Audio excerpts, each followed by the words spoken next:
يا نبي سلام عليك، يا رسول سلام عليك، يا حبيب سلام عليك.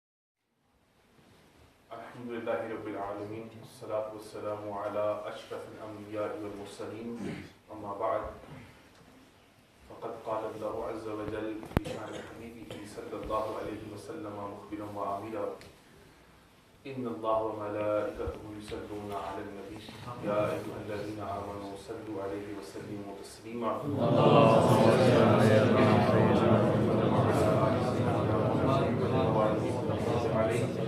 الصلاة والسلام عليك يا سيدي يا رسول الله، الصلاة والسلام عليك يا سيدي يا حبيب الله.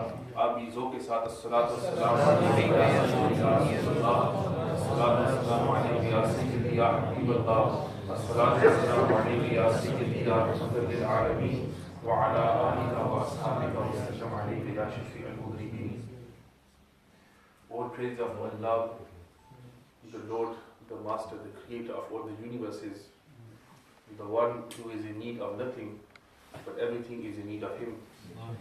And endless salutations be upon His beloved, the best of creation, the purpose of creation, the life of creation, the life of creation, mine and your Master, the Prophet Muhammad sallallahu alaihi wa alihi wa ashabihi wa sallam.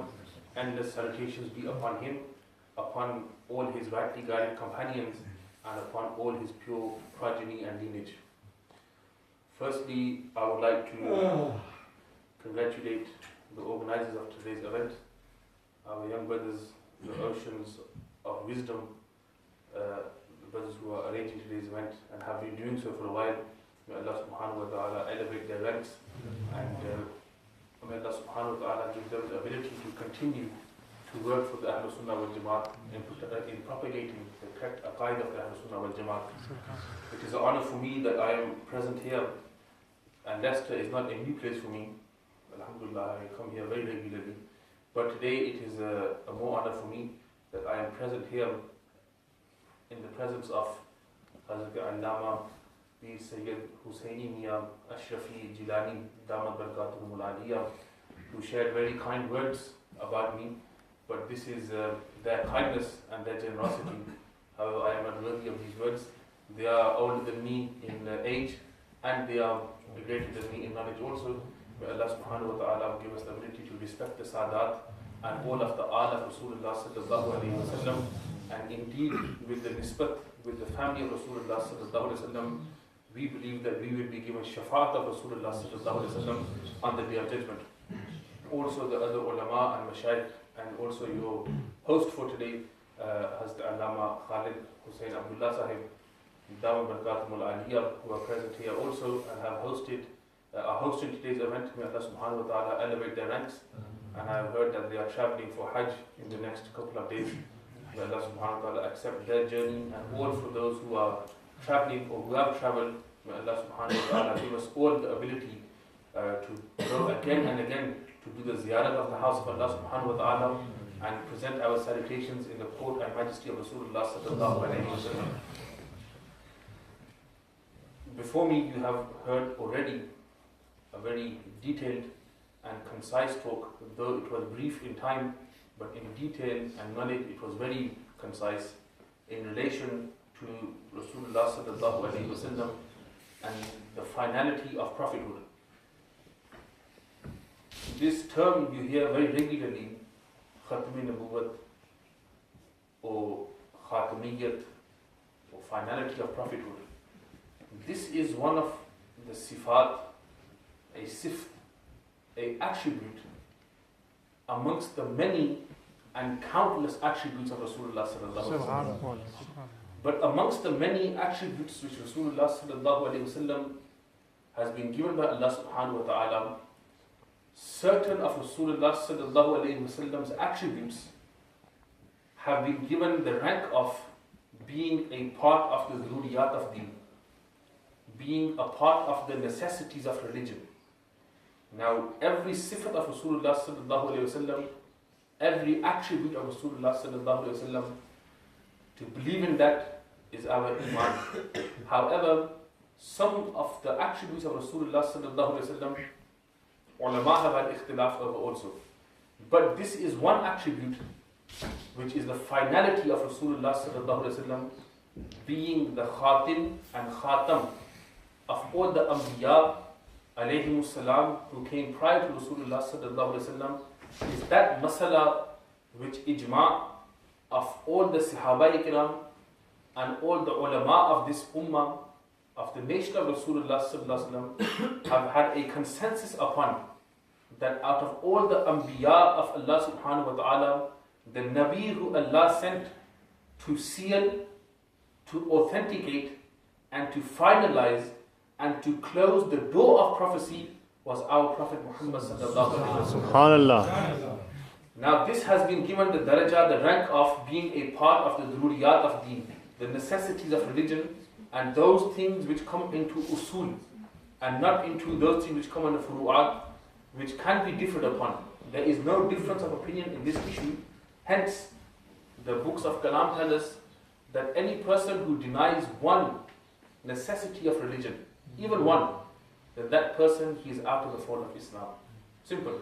Hence, when you hear these things that, like Hazrat was saying previously to me, that why do we regard him to be a kafir? And it's not only him.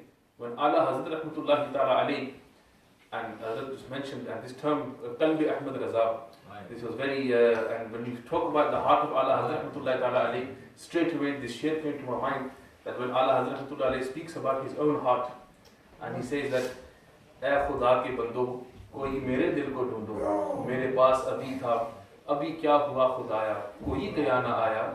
फिर मक्ते में लिखते हैं, हमें ए रज़ा तेरे दिल का पता चला बामुश्किल, हमें ए रज़ा तेरे दिल का पता चला बामुश्किल, दरे रोज़ा के मुकाबिल वो हमें नजर को आया, पर ये ना पूछ कैसा पाया, तुझे हमद है खुदाया, तुझे हमद है खुदाया. That this is how Qalbi Ahmad Raza received this rank, that when they make their own heart mukhatib, they say that my heart was with me a while ago, all of a sudden it has disappeared.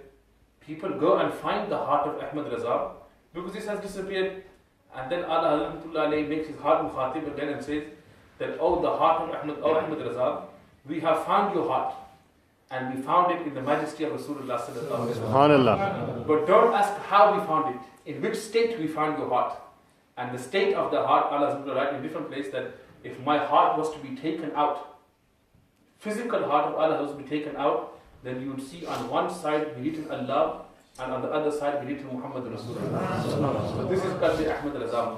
And when Allah Hazrat rahmatullahi ta'ala alayhi, in this Husamul Haramain, the famous book which you have heard, when Allah Hazrat rahmatullahi ta'ala alayhi went to the ulama of Haramain, he did not only go for this fatwa upon the ibarat of the ulama of Deoband. This is something that needs to be brought to our attention, that it was not only the ulama, the ibarat in Tahzirul Nas or Barahin Qati'a or Hifzul Iman or the Fatawa Rashidiyya, etc., etc. But when Allah Hazrat rahmatullahi ta'ala alayhi went and he did a question, the istiftah to the ulama of Haramain was not done upon this only, but it was done on two other questions. One was about these ibarat, one was about those who deny in the authenticity and the completion of the Holy Quran. That what is the ruling of the ulama of the Ahlul Sunnah in relation to a person who denies the completion of the Holy Quran, as the Rawafid do. The Rawafid, that even today in the books of which they call the Usul-e-Kafi and other books where they have written that the Quran is incomplete. There are certain verses and chapters of the Quran which the Sahaba Ikram, and in particular the mention Sayyidina Usman radiallahu ta'ala anhu, that they destroyed and they hidden, which were in the shan of Mawla Kainat, Sayyidina Ali Murtaza radiallahu ta'ala anhu. So they denied the completion of the Quran. And then the other istiftah that was done was about Ghulam Ahmad Qadiani, Mirza, that what is the opinion of the ulama of Haramain in relation to this person. And two issues was about him. If you read Husam al-Haramain and then As-Sawari al-Hindiyya also, it is written in there clearly that one about his ihanat of Sayyidina Isa alayhi salam, that how Ghulam Ahmad in his book that he's written, that how he wrote insulting words about Sayyidina Isa alayhi salam, and then about his da'wah of being a prophet of Allah. this claim which he made about being a Nabi of Allah subhanahu wa ta'ala. That what is the ulama's opinion about such scholars or about such a person? And upon this fatwa that was given, which the wording of the fatwa, man ittala'a ala hazihi al-ibara wa man shakka fi kufrihi wa azabihi faqad kafar. This fatwa was not only about the ibarat of the Deobandis, but this ibarat of Mirza Ghulam Ahmad which he wrote in claiming prophecy about the ihanat and disrespect of Sayyidina Isa alayhi salam, and about the Rawafid who wrote about the incompletion of the Holy Quran, and the Diyabana who wrote about the insulting remarks of Rasulullah sallallahu alaihi wasallam. About all of these, the fatwa of the Ahlul Sunnah wal Jamaat is what? That after knowing about this, the one who has doubt in their kufr, they become a kafir also. This is the fatwa of the Ahlul Sunnah. So hence this Husam al-Haramain, Ala Hazrat Rahmatullahi Ta'ala alayhi, and Ala Hazrat Hazrat Pir Sayyid Maravi Shah Sahib Rahmatullahi Ta'ala alayhi, they debated through Tahreer with Ghulam Ahmad Qadiani, but Ala Hazrat Rahmatullahi Ta'ala alayhi was the first person in the subcontinent to make an istiftar and travel to Haramain and get a fatwa against the whole ibtal of Qadianiyat, about the falsehood of the Mirza Ghulam Ahmad and his followers. This was done by Ala Hazrat Rahmatullahi Ta'ala alayhi. And in terms of practically dismantling the whole ideology of Qadianiyat, this was done by Hazrat Sayyid Maravi Shah Sahib Rahmatullahi Ta'ala alayhi. And this you can see also in Bhazm-e-Chishtiya and other books which Ala Hazrat Sayyid Maravi Shah Sahib Rahmatullahi Ta'ala alayhi wrote. Now you're hearing me making the remark Ala Hazrat for Imam Ahmad Raza, and I'm saying Ala Hazrat Sayyid Maravi Shah Sahib also. Reason for this is that some people have the opinion and the misunderstanding of the hadith, that maybe this hadith which has come, that Allah subhanahu wa ta'ala sends a person from amongst his nation of Rasulullah sallallahu alaihi wasallam who will revive the deen at the head of every 100 years, that this can only be one person. But no, the ulama and the sharihin of hadith have written very clearly that this hadith refers to that Allah subhanahu wa ta'ala in one era from many different locations can send many different revivalists who will revive the deen in their area. So this is understanding for this hadith also for you. So we can see that how Ala Hazrat Rahmatullahi Ta'ala alayhi was sent in this area of Hind, and who he came to do jihad against. He was regarded as a mujaddid also. And as Ala Hazrat said, Maravi Shah Sahib, the jihad which he came to do, he was regarded as a mujaddid for that also. So these two both are our imams, and these both are our leaders of the Ahlul Sunnah wal Jamaat and of our beliefs, and in particular those who are from the subcontinent. We should be very proud to have such kaise aaqaon ka banda hu raza bol bale mere sarkaron ke. So this is for us that we have such leaders above us who Allah subhanahu wa ta'ala has blessed us with. Coming to the masala now, this is first I mentioned to you that what the opinion and what the consensus and the ijma of the Ahlul Sunnah wal Jamaat is in relation to a person and in relation to these sects and these groups. Where they have come from, this you are all aware of. Many of you have read and heard before me that this is all about how the British, when they were in the subcontinent and in the Middle East, that how they attempted to dismantle the Muslim Ummah, and how they had spies set out in different areas of the world, whether it be Lawrence of Arabia, whether it be Hemfer, whether it be Ghulam Ahmad Mirza Qadiani. These are all spies of the British to break up and dismantle the Ottoman Empire, and then to also further dismantle prior to that the Mughaliya Sultanate, which was in Hindustan, which had still, though the Sultanate had come to an end, but there was still control in certain areas, and Islam was the widespread deen in terms of, though in numbers the Hindus were more, but in terms of power and authority, Islam had that. Because we can see that though in the Mughaliya Empire, that there was, in terms of number, there were a minority Islam, yet it ruled the whole of Hindustan. This was showing the power and that authority which they had. So wherever power and authority was, whether it be the Ottomans or the Mughaliya, the way that the British had planned and Europe had planned to dismantle and to divide and then conquer the Muslim empires was by creating fitna amongst them. And amongst them you had the Wahhabiyya, and then you had the Qadianiyya. One in the subcontinent, one in the Middle East.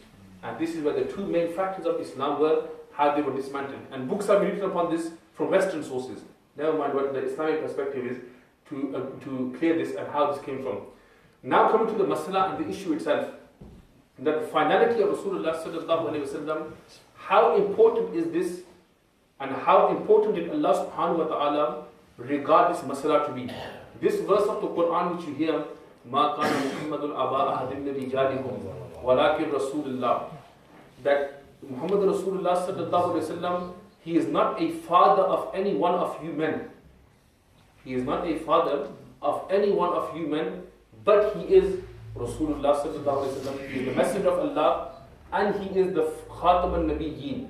He is the seal of all the prophets of Allah. The istilah which is used here in this verse of the Quran, few points need to be understood, and with that we will finish. One here, Allah subhanahu wa ta'ala at the beginning of this verse is clarifying that the messenger of Allah is not a father of any one of you men, rijal, men. Second point, he is the messenger of Allah. And number three, he is the seal of all the anbiya, of all the prophets. Point 2 and 3, firstly I will clarify that the difference between a Rasul and a Nabi, that why first the Rasulullah is used and Khatam al-Nabiyyin, why it wasn't Khatam al-Rusul, where Rasul has been used here. It should have been final Rasul also, or the seal of the Rasul, but no. Rasulullah and seal of all the Anbiya. The difference is this, that approximately 124,000 Anbiya have come. A Nabi is that Bashar, insan who Allah subhanahu wa ta'ala selects, makes him a prophet of Allah, gives him nabuwwat to go and take people out of darkness and bring them with guidance to Allah subhanahu wa ta'ala.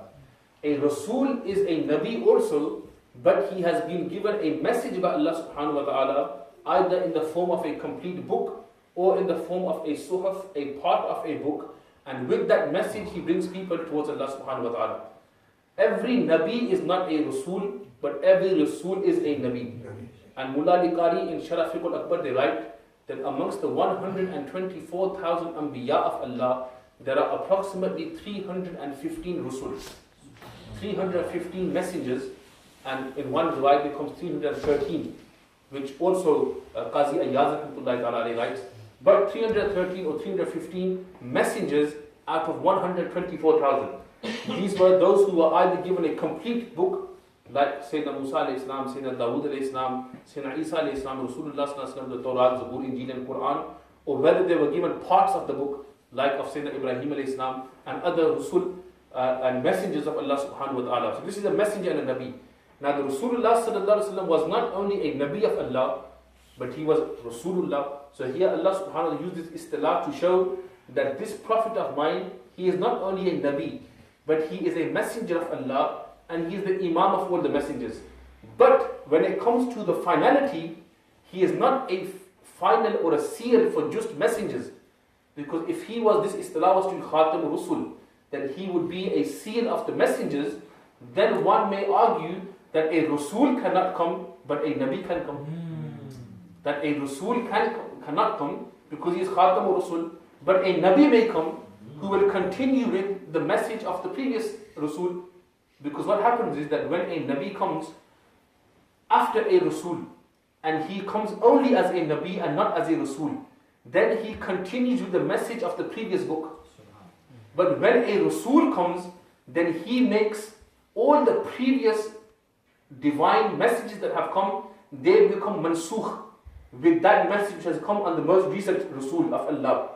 So when Rasulullah sallallahu alaihi wasallam came, the Quran is nasikh in the form that every other book that came before, the rules of that, they have become mansukh, meaning they are there to be believed in, but they are not to be followed upon. They are there to be believed in, that we must believe in every word aspect of the Torah, the Zabur and the Injil, but we cannot follow and do ittiba of that. The ittiba and ita'at will only be done of the ahkam of the Quran. This is why when the ulama write in the, for example, Mullah Jivan rahmatullah alayhi in Nur Anwar in the Muqaddimah, they write al-Islamu bayn al-ifrat wa tafrit. They give an example and a definition of Islam, that Islam is between ifrat and tafrit, meaning Islam is right in between the two ends of the scale of extremism or being harsh and being lenient. It is wasata, in between. And then they give the example further, that in the time of Sayyidina Musa alayhi salam, if najasat was to come upon clothes, then them clothes could not be washed, but that najasat, the area would have to be cut off, and then a new pure piece of cloth would have to be sewed there. Whereas in the time of Isa alayhi salam, if certain najasat came upon the clothing, that would not deem to be regarded as najasat. Prayer would still be allowed. So in Musa alayhi salam's time was the strictness, in Isa alayhi salam was the leniency. And Islam states that the kapra, the clothing, does not have to be ripped off, and you cannot leave it also. If you wash it, that will be sufficient. This is a middle way, bain al-ifrat wa tafreed. So the previous ahkamat of the previous anbiya and their scriptures, they are there to be believed in, but ittiba and itaat cannot be done of them. That is only done of the Quran, because the Quran has made mansukh all the previous ahkamat. So there is no need for anything to come after. Just like this, when Rasulullah sallallahu alaihi wasallam, when he was given this title of Rasulullah, this is to show that he was a messenger, and his Quran and his messengership has come and has made nasikh and mansukh everything before. Just like this, he was Khatamun Nabiyyin, not Khatamul Rusul, that no only a Rasul can come after him, but even a Nabi cannot come after the Messenger of Allah sallallahu alaihi wasallam. Why? Because he is Imam Rasul, but he is Khatamul Anbiya. Subhanallah. Meaning the sifat for a Rasul is that he must be a Nabi. For a Nabi, it is not necessary that he must be a Rasul. But when somebody is Khatamul Rusul, when somebody is Khatamul Nabiyyin, he is Khatamul Rusul also. Meaning no Rasul can come after and no Nabi can come after also. So this istilah here from this verse, in the second part, this established in front of you. What does the first part mean? That the Messenger of Allah is not, Muhammad Rasulullah sallallahu alaihi wasallam, is not a father of any one of you men. The word rijal is used. We know that the Messenger of Allah sallallahu alaihi wasallam had 7 children. According to the jamhur of those who have written the seerah and upon the tarikh, they write that the Messenger of Allah sallallahu alaihi wasallam had 7 children. Out of them, 4 were the blessed daughters of Rasulullah sallallahu alaihi wasallam, radiyallahu ta'ala anhunna, and 3 were the sons of Rasulullah sallallahu alaihi wasallam, radiyallahu ta'ala anhum ajma'in. Sayyidina Abdul Qasim, by who Rasulullah himself would call himself Abul Qasim, his kunya. And then Sayyidina Abdullah and Sayyidina Ibrahim. These are the 3 sons of Rasulullah sallallahu alaihi wasallam. The 2 elders which I mentioned are from Sayyida Khadijatul Kubra, radiyallahu ta'ala anha, and the younger Sayyidina Ibrahim was from Maria Qibtiyya, who was Maria, the wife of Rasulullah sallallahu alaihi wasallam, who was from a Coptic Egypt. She was sent from an Egyptian to Rasulullah as a gift, and Rasulullah married her, and then he had this child, Sayyidina Ibrahim, from Maria, radiyallahu ta'ala anha. This is the Rasulullah's children, 3 sons and 4 daughters. Now we know that Rasulullah's daughters, they all grew up to be elder, and they were all married, children, etc., etc. But the Messenger of Allah's blessed sons, none of them reached the age of adolescence, that they became adults, or they went on to become fathers or adults. What's the reason behind that? The ulama write.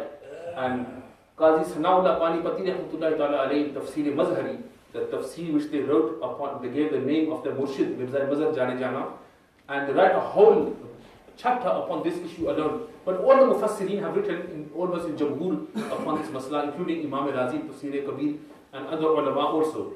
That why didn't the children of Rasulullah sallallahu alaihi wasallam, the Messenger of Allah's sons, why didn't they become rijal? Why didn't they become men? Because a rajul, someone who is a baby, is a tifl and a child, but he does not become a man until he becomes an adult. Why didn't the Messenger of Allah's sons become adults? Reason for this was, one reason that why the Messenger of Allah had sons was so that those people who were with the Messenger of Allah at the time, in that period and era, if somebody was not to have sons, then that would be regarded as a weakness and something by which people would make a mockery of another person. That look, he does not have any sons. So hence Allah subhanahu wa ta'ala gave sons to Rasulullah. But why didn't he make them become adults? And why did their demise come in a young age? Because Allah subhanahu wa ta'ala included that into this verse also, that he is not a father of any men, meaning his own sons did not become men for Rasulullah to be a father of men, was for this reason that in previous Anbiya, you would find that where a Prophet of Allah had a son who would grow up to be an adult, he would become a Prophet of Allah also. Not in all occasions, but in a majority of occasions when we see, in particular the Anbiya of Bani Israel. When we look in them, from Sayyidina Ibrahim alayhi salam's two sons, Sayyidina Ismail, from who Rasulullah came, from Sayyidina Ishaq, from his son Sayyidina Yaqub, from him the Bani Israel continue, and we see that Nabi after Nabi almost is a prophet, the son of a prophet, the son of a prophet, and so on. Allah subhanahu wa ta'ala, upon the issue of Khatmiyyat of the Anbiya, gave so much importance to it that he chose for Rasulullah's sons not to become adults. In case somebody may say later that now they are Anbiya also, that they are prophets also, that these have also become Anbiya and they have received this in Virasat. Because in previous Anbiya, though Virasat as an inheritance, we know the masla on this clearly, about the Virasat of the Anbiya is ilm. That's why the Allama are the Wurasa of the Anbiya. But also prophecy and Nabuwat was handed over in inheritance to them children who became adults and became prophets after their fathers who were prophets also. And Rasulullah's children and his sons, they did not get to the age of becoming adults for this reason, in case somebody may say later that they received prophecy in inheritance from their fathers. As a result, Allah subhanahu wa ta'ala gave so much strictness to this masala that the children of Rasulullah as in his sons, they demise took place before they reached that age. This now shows the importance which Allah subhanahu wa ta'ala gave, to this masala of the finality of prophethood, and how much in this verse we find that clearly from Allah subhanahu wa ta'ala. Now this masala, we find that there and we see the importance of it in that sense. But now when we move forward, and like Hazrat was mentioning before me, that the claim that they make, that somebody can become so fana and indulged in love with somebody so much that he can become a copy of that person. And a copy in what sense? That what powers that person possesses, he becomes to possess also. And in particular to that, what they mention, that if Rasulullah amongst his powers, one was being a Nabi. So if somebody was to indulge in the sense that becomes so overtaken by the love of Rasulullah and in his ittiba, that he will be given this sifat of Nabuwat also, which Hazrat has mentioned also, and clearly and concisely. The issue needs to be understood here is that there is nobody, when we talk about this copying, we can look at it in this example, that when Rasulullah sallallahu alaihi wasallam migrated from Makkah al-Mukarramah to Medina Munawwara, and then 3 days and 3 nights when Rasulullah sallallahu alaihi wasallam spent in Ghar Thawr with Sayyidina Abu Bakr Siddiq radiyallahu ta'ala anhu. And when they reached to Medina Munawwara, it is written very clear, and the ulama who written upon Tariq have written this also, and Sira, that when Rasulullah sallallahu alaihi wasallam and Sayyidina Abu Bakr Siddiq radiyallahu ta'ala anhu entered into Medina Munawwara, the people, and now all the people in Medina were not all knew that they had not seen the Messenger of Allah before, because the Messenger of Allah's going to Medina Munawwara was that the Ansar of Medina, many of them had met Rasulullah sallallahu alaihi wasallam already in the maqamat of Mina and Muzdalifah, and then they said to the Messenger of Allah, invited the Messenger of Allah to come to Medina. So they already had seen the Messenger of Allah. It was not as they were new, they had seen. And then people, along with the rest of the people of Medina Munawwara, the Ahlul Medina, it is written that when Sayyidina Abu Bakr Siddiq and Rasulullah entered into the city of Medina, people were confused that who is the Prophet and who is the servant. That they became so much alike of one another that it was difficult to distinguish between the two, that who is Muhammad Rasulullah and who is the Muqtadi and the Ghulam of Rasulullah sallallahu alaihi wasallam. This is that copy, you can say, that when a person becomes so much grasped and he becomes so much overtaken, overwhelmed, and becomes fana in the love and ittiba of someone, that's how he becomes a copy. Now we ask the question that when Abu Bakr Siddiq radiyallahu ta'ala an physically almost became a lookalike of Rasulullah sallallahu alaihi wasallam, that those people who had seen the Messenger of Allah from before could not even tell who is Muhammad Rasulullah and who is Abu Bakr. Yet Abu Bakr Siddiq radiallahu ta'ala an did not ever claim prophecy. Who could be more of a copy of Rasulullah than Abu Bakr Siddiq radiallahu ta'ala an? Huzur Mawlai Kainat Ali al-Murtaza Sher Khuda radiallahu ta'ala an, who the Messenger of Allah clearly with the words and the nusus of the hadith they state that, oh Ali, your maqam and relationship with me is how of Sayyidina Musa and Sayyidina Harun alayhi salam. Alayhi salam. That Harun was a year older than Sayyidina Musa alayhi salam. That in the time of the Pharaoh, that when the rule became after, that 1 year we will kill the children and 1 year we will spare them of the Bani Israel. Sayyidina Harun alayhi salam was born in the year when the children were spared. Musa alayhi salam was born in the year when they had to be slaughtered. But then his mother, the way you all know the story. So there was a year difference according to the Mufassirin how they write. And they were brothers, real brothers, blood brothers. And the Messenger of Allah said, Ali, that is how you are to me. That is how you are to me. And not only in this world, Anta akhiyi fi dunya wal akhirah. You are my brother in this world and you are my brother in the hereafter also. But Ali, remember, Harun and Musa, both of them were Anbiya. The relationship is the same between me and you, but there is one difference. I am a Nabi and you are a Sahabi. You are from my Ahlul Bayt, but you are not a Nabi of Allah. I am the Nabi. But apart from that sifat, everything is the same. Everything is the same between me and you as there was in Musa and Harun alayhi salam. So we see from here that when this sifat of Nabuwwat could not be found and was not ever claimed by these Jalilul Qadr Sahaba Ikram and the Ahlul Bayt who the Messenger of Allah gave so much maqam and martaba to, it is not logical for anybody today to come 1300 years later and make such a claim. And then if we were to look at it in this sense, that how he says that I in my dream, this ilham which he regards as wahi, which he has written about, that in my dream I was given this wahi and this ilham, and on that I was put onto a musalla, and the Messenger of Allah prayed behind me, and this word khatim means to authenticate, and the Messenger of Allah authenticated my nabuwwat. This is how I regard myself to be a Nabi of Allah.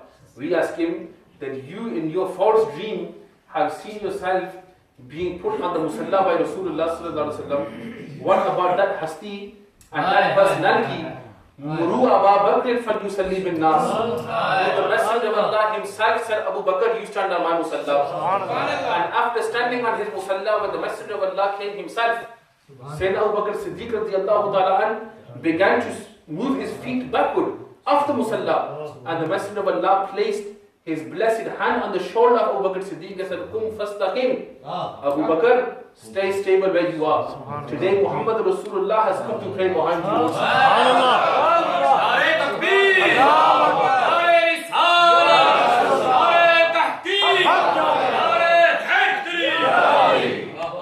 When that personality physically behind Abu Bakr Siddiq radiallahu ta'ala himself, and he did not ever claim prophecy. What logic can we take from these dreams of yours? So there is no logic in such an issue, and there can be no understanding in this issue at all. That if Nabuwwat was to continue, then we would find that awsaf in Abu Bakr Siddiq radiallahu ta'ala. If the Nabuwwat was to continue, we would find them awsaf in Sayyidina Umar radiallahu ta'ala. We would find them in Sayyidina Usman radiallahu ta'ala. We would find them in Sayyidina Ali al-Murtaza Sher Khuda radiallahu ta'ala. But when Nabuwwat and this sifat of Nabuwwat could not be found in them, how can we say we can find this in you? How can we say we can find this in you?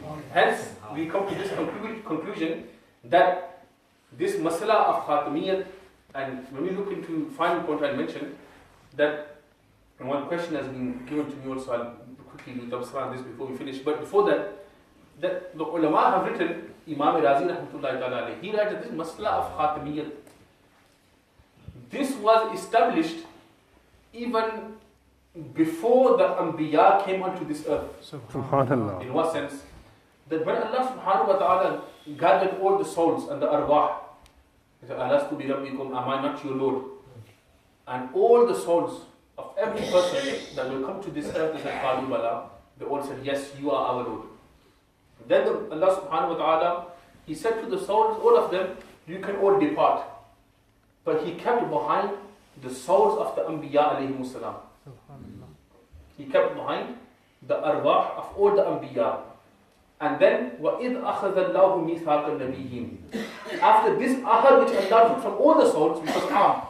So that was a mahfil for the Awam. This was a mahfil for the Khawas, which was the arwah of the Anbiya alayhimu salam. And the Messenger of Allah subhanahu wa ta'ala said that now I will take a ahad from you, I will take a oath from you, and a stipulation from you. Upon what? That I will give you kitab al-hikmah, that I will give you the book, I will give you wisdom to all of you. But then remember, ثُمَّ جَاءَكُمْ.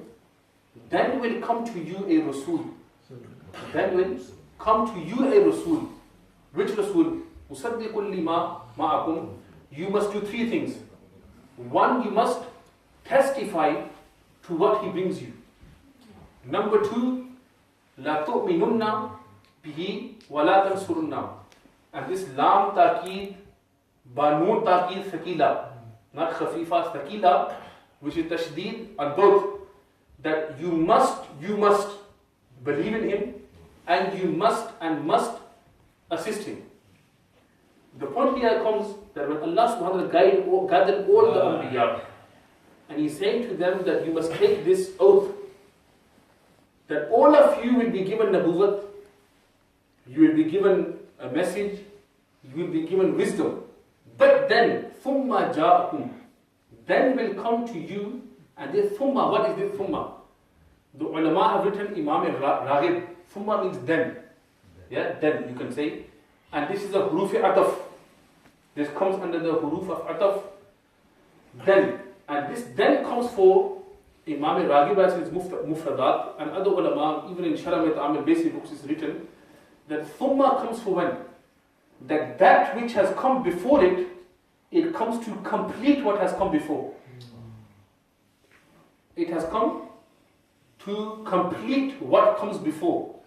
So meaning that this thumma coming here, when Allah subhanahu wa ta'ala made them mukhatib and said that all of you are anbiya, all of you will be given hikmat, wisdom, all of you will be given messages, all of you will be given divine inspiration, but after all of you, then he will come who will complete this prophecy, will complete this silsila. And when this was translated by Allah, Hazrat, this verse, how they translated it was, I will say it in English, that you will be given the book and wisdom, but then to complete the chain of prophecy will come to you a Rasul.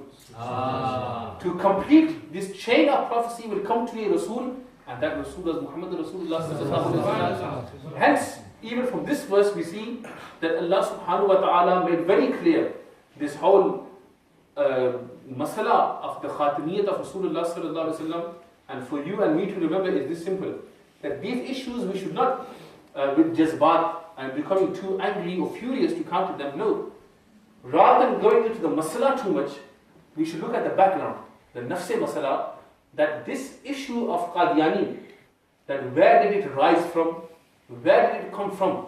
Study the history behind the making of Qadian, the history behind the making of Mirza Ghulam Ahmad. That will be enough for you to counter them. That your fathers are these. Leave the masla to one side. What does khatam mean, what does khatim mean, and etc. etc. Leave that to one side. For us that is clear. Rasulullah said that Nabuwwat and all the Anbiya who have come, it is like a house which has been built. And bricks have been built upon them, the rod, the walls, and the roof has been built. But one space of one brick is left empty. And Allah has sent me as that brick to complete this house. Allah has sent me with this in this form of majaz, that I am there to complete the silsila of prophecy. That is enough for us. But for them, you have to look at what the making is behind them, and same with the Wahhabiyya as well. Look at the making behind it. Read the Confessions of a British Spy, the Memoirs of Hemfer, read about Lawrence of Arabia, read about the Arab revolt, read about these things. Then you will know where Wahhabiyya has come from. Yes. Same like this, read about the British interest in the subcontinent, and how the destruction and dismantling of the Mughaliya Empire, and of the dismantling of the Islamic rulership in states such as Delhi and other states, and why Qadianiyat and Mirza Ghulam Ahmad and this ideology came from. When you read this and study this, as an answer to them, this is enough for you. That Alhamdulillah, our deen and our source is the Quran and the Muhammad Rasulullah sallallahu alaihi wasallam. For you, your source is Britain and the Bank of Britain. Then we leave you to that. You look to your aqas and we look to our aqas. Our aqas are them and you look to your aqas, and that is enough for you and that is enough for us also. This question I've been given here, the Bandis use a book called Al-Muhannad to try and refute Hussain al-Haramain. Please can you clarify why the evidence is invalid? This book Al-Muhannad, in brief I will tell you, there is a friend of mine and one friend of our own, Abu Hassan, who is writing a book now in English in refutation of Al-Muhannad in detail. When that book arrives, you will be able to get a PDF version, or it's coming very soon in the next few weeks, a detailed, concise reply to Al-Muhannad in English. That inshallah all of you can read in detail. But in brief, I will say to you this much, that what Allah Hazrat Rahmatullahi Ta'ala alayhi, in terms of Hussain al-Haramain, what they brought back, don't just look at Hussain al-Haramain, look at As-Sawarim al-Hindiyya also, combined together. The Hussain al-Haramain was the sign and the signatures of approximately 35 Muftiyani Ikram of Haramain. And As-Sawarim al-Hindiyya by Mullah Hashimad Ali Khan Rahmatullahi Ta'ala alayhi was a authentication of that fatwa by more than 350 ulama of the subcontinent. This combined together, our Hazrat we have here, the Khandan which they are from, Muhaddis-e-Azam Hind Rahmatullahi Ta'ala alayhi, they state, and this I read myself in Mawlana Abdul Rashid Samundri's book Rushdul Iman. They have extract from Muhaddis-e-Azam Hind Rahmatullahi alayhi, one of their extracts where they write that in the history of Islam, never have we seen such a huge ijma done upon one group of them being kafir. We have never seen this upon such a small group, that the whole, such a big ijma and consensus is done upon their kufr. And that is enough for us. We don't look into too much detail. For Al-Muhannad, the reply itself, that is coming inshallah, and the detailed reply, because they state that the same muftis who gave the fatwa, we went to them and we said to them and they looked at it and they said, no, this is something else, this is something else. No, the point of something else is not there. The ibadat is clear. What Ashrafi wrote, what Rashid Gamgohi wrote, what Khalid Ahmad al-Baitwi wrote, that is clear. What Mirza Ghulam Ahmad wrote, that is clear. What the Rawafid wrote in the subcontinent, that is clear. Nobody could deny this then, and nobody can deny this today. And nobody can ever deny that these were kufriya kalimat, and anybody, man istakhaffa bi janabihi fahuwa kafirun wa man'unun fi dunya wal akhirah, that the one who tries to degrade Rasulullah's shans in the slightest of sense, to do istakhaffa bi janabihi in his majesty, to try to even lower the rank of Rasulullah in any way. Even لو قال لنعل نبي نعال يكفر لو قال لشعر نبي شعير يكفر, that the one who does the tasghir of the na'al, the blessed sandal of Rasulullah sallallahu alaihi wasallam, or the blessed sha'r mubarak, the blessed hair of Rasulullah sallallahu alaihi wasallam, even he is a kafir. And there is ijma and ittifaq of the whole ummah upon this issue. And this masla is from the Quran, because irtidad comes upon them. That a person, la tarfa'u aswatakum fawqa sawti an-nabi, that do not raise your voice over the voice of Rasulullah sallallahu alaihi wasallam. Why God will happen as a result? An tahbata a'malukum, your a'mal will become destroyed, your good deeds will become destroyed, and you will not even realize. When do a person's good deeds become destroyed? A person who is a disbeliever, when he comes into Islam, all his bad deeds are destroyed. A person who is a kafir, he comes into Islam, he accepts Islam, all his bad deeds have been washed away. Like this, a person who is a Muslim, when he leaves Islam, all his good deeds are washed away. He does not have no good deeds remaining. This usul Allah has put in the Quran, that even raising your voice above the voice of Rasulullah sallallahu alaihi wasallam will cause for your good deeds to be destroyed. Meaning that will take you out of the fold of Islam. It will take you to irtidad and kufr. So this usul has been established in the Quran, and the ijma of the ulama, even the likes of Ibn Taymiyyah have wrote in As-Sayf al-Maslul, that a person who even shows disrespect to the blessed button of Rasulullah sallallahu alaihi wasallam, he is a kafir. So this is even the al-fadlu ma shahidat bihi al-ada, that even when the enemies approve something, then that is called some sort of goodness. So this point is very clear, and there's no need to debate on these issues at all.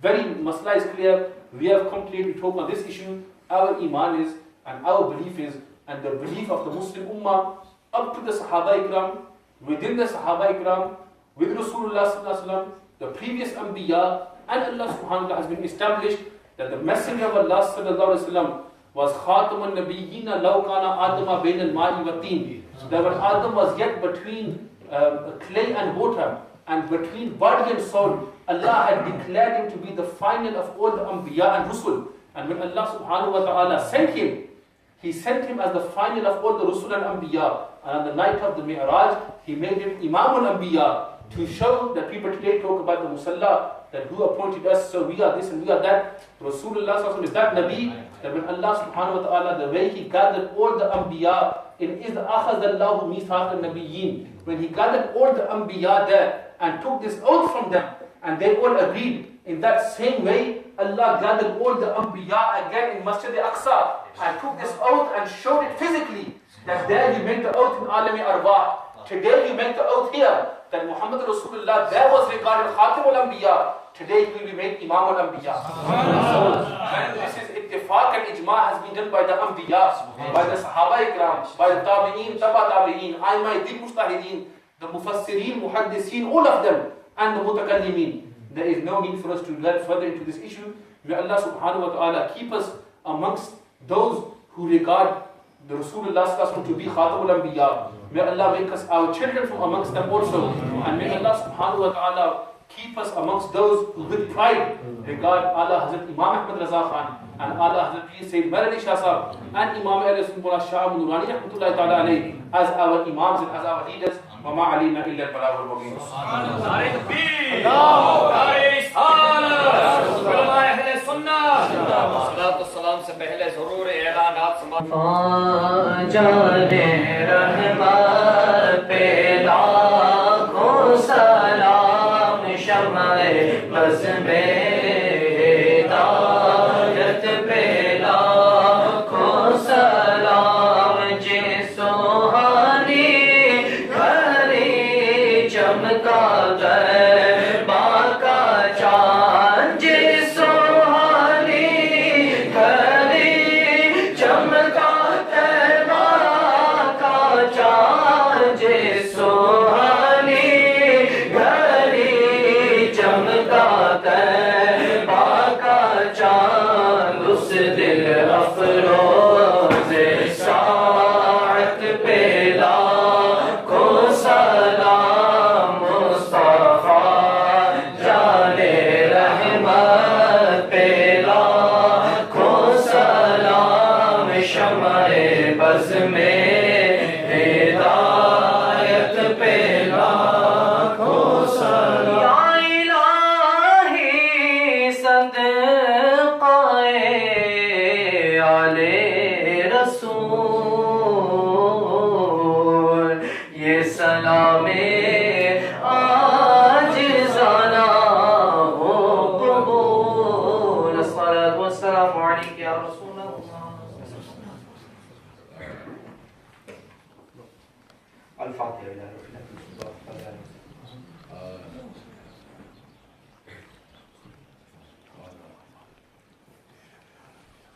قال الله تعالى تشاء حبيب الله وملائكته يصلون على النبي يا ايها الذين امنوا صلوا عليه وسلموا تسليما سبحان ربك رب العزة عما يصفون وسلام على المرسلين والحمد لله رب العالمين۔ عشاء کی اذان ہو گئی، تمام حضرات صفوں کو